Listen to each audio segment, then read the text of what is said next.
We'll start with Garrick to coach's left. Been in the exhibition, started DJ Stewart.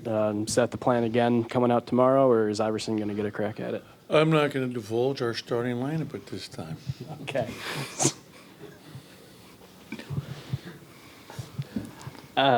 Can you just break down Florida National a little bit for us? What have you seen from them on tape? What are you kind of expecting to see out of them? It's not an easy opener, that's for sure. You know, they're a very good team. This kid Andrews is a preseason first team, all USA Conference selection. Really good player. They have really tough guards. They have a little point guard who's like 5'8", cat quick, out of junior college. That's a real problem because he's just so quick and active and penetrates so well.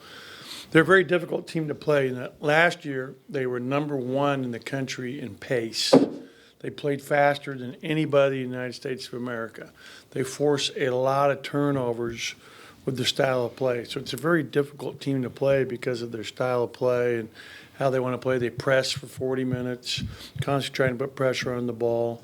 It's kind of a small ball lineup. It's not your standard, 4 and 5, and then they play, 4 guards, sometimes 5 guards.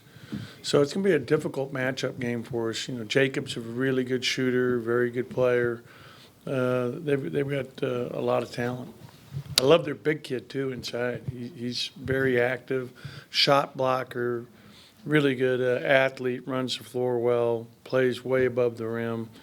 They're good. Back to the backcourt, and not so much about who's starting, but how difficult is it going to be for you those first 10 games without Nick? Because obviously those 3 guys, regardless of who starts, Tyson and DJ and Iverson are going to have to play a lot of minutes. How much, not pressure, but how difficult is that to make sure you manage that? Well, we don't have a lot of experience. We have 2 of those 3 guys you mentioned are freshmen. And, this is their first college game coming up. And, that's why the exhibitions were good. The scrimmage against TCU, the exhibition with South Alabama to get some experience playing against other people, and especially the one under the lights against South Alabama, I think was extremely beneficial.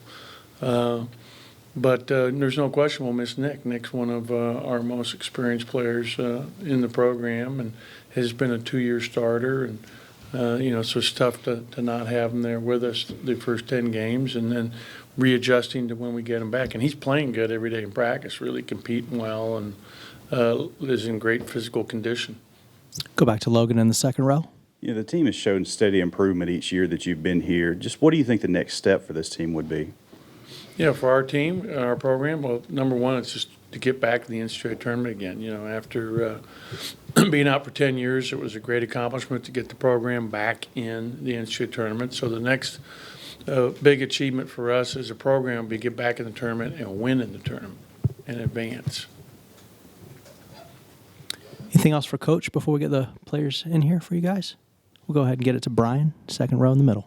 Sort of going off of Paul's question, how difficult is it for you as a coach to have 10 games where you'll set a rotation, you'll have an idea of who you want to bring off the bench, and then you immediately have to change it when Nick comes in? How difficult is that for you?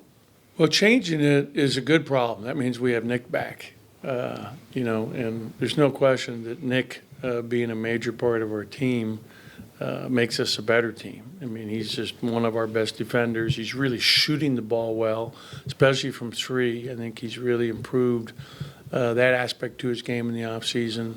So there's no question it'll be great once we get him back. It's just the difficulty of not having him and the team not having him those first 10 games to grow together. Because, every time you change up from year to year and you add pieces and, you change rotations, you'd like to get into a rhythm. But it is what it is, so we're going to deal with it.